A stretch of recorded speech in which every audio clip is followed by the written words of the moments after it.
Hello Cavern fans, how all tonight? All good I hope out there?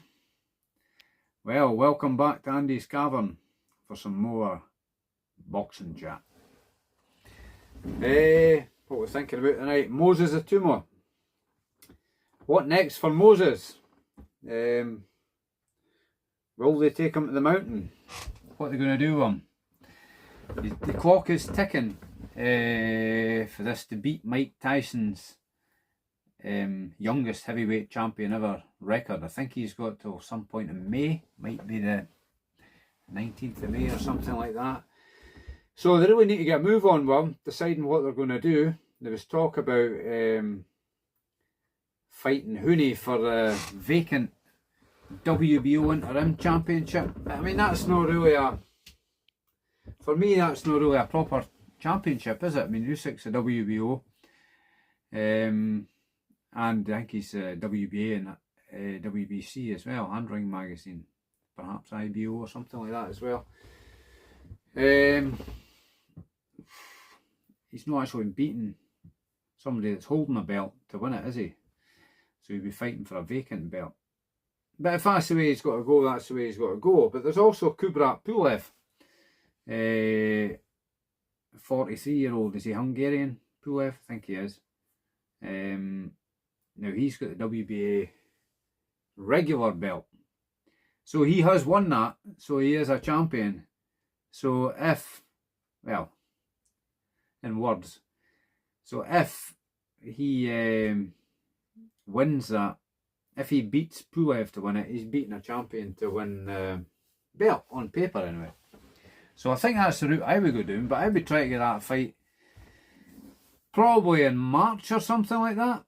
Give yourself a bit of time, because what if something happens to Pulev or something happens to Itauma and the fight's called off? The whole thing's gone, isn't it?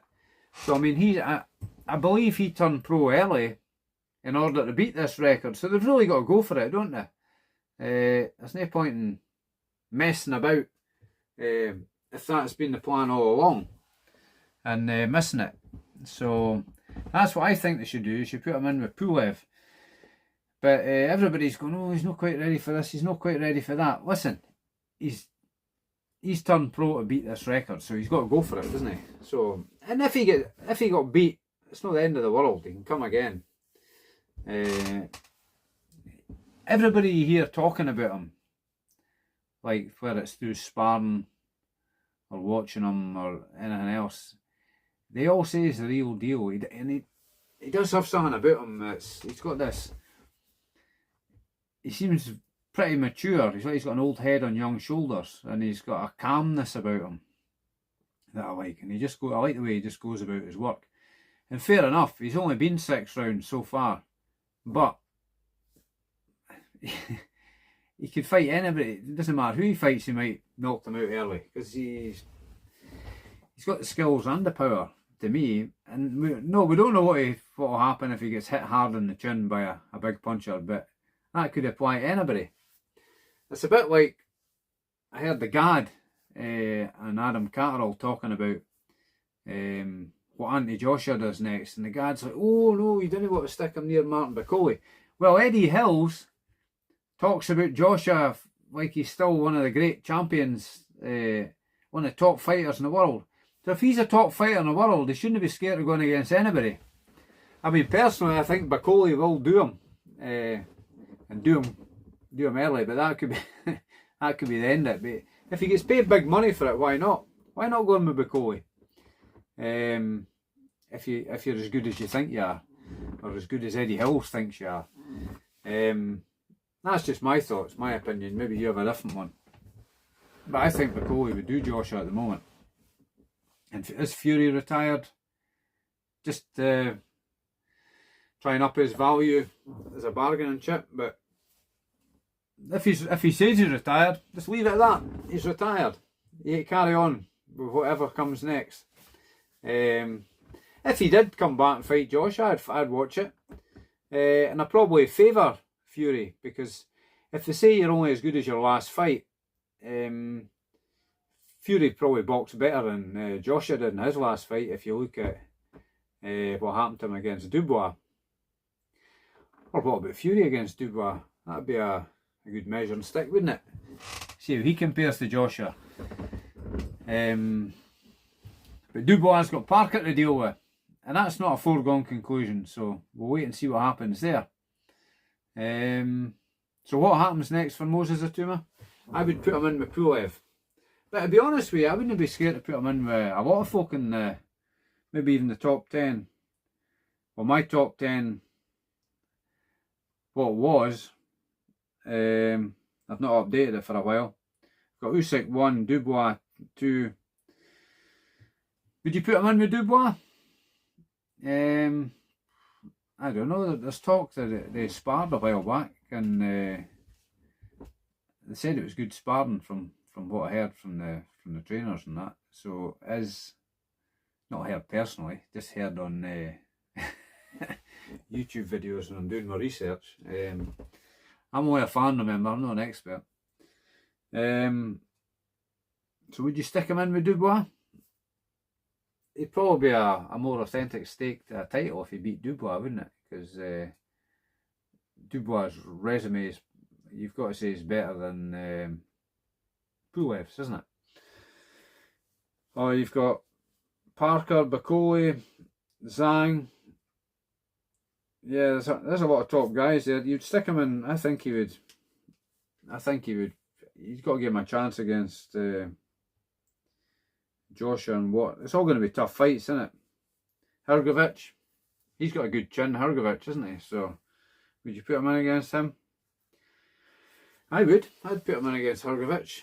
I'd put him in against Pulev. Be a big gamble going in against Dubois.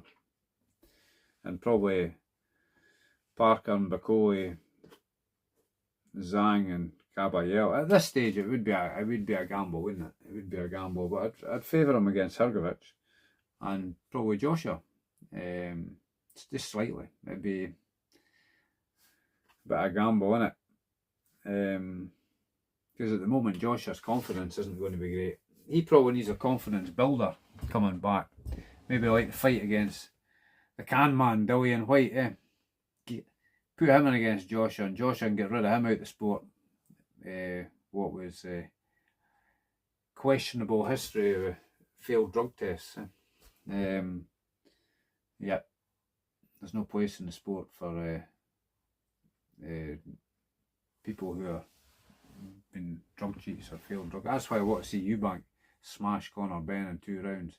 I don't want to see anybody getting injured, but I want to see them humiliated and put out of the sport. So there we go. That's what we're thinking tonight about Moses Itauma. Personally, I want to see him in with Pulev. That's probably the safest route to get a kind of half legitimate claim at a title, and then take it from there, see where he goes. But he certainly impressed me up until now. He did a good number on Dempsey McKean, and though Marius Wack's quite old, he got rid of him much quicker than Fraser Clark. He kind of made hard work it for a while, didn't he? So anyway, that's all for tonight, guys. And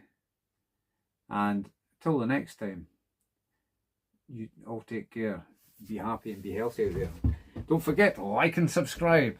And thanks for all your nice comments and like and subscribe. Now, somebody commented that on one of the videos that they heard me farting or breaking wind at a certain point in the video, but it's my creaking chair. So like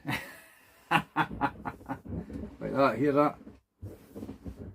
Yeah, I'm not farting, it's just my chair, just the way it is. But I'd have to sit dead still if to make it noise free. But thanks for your observation, albeit incorrect, but it was quite funny, made me laugh. So okay guys, that's all for tonight. All the best, take care, till next time. Cheers.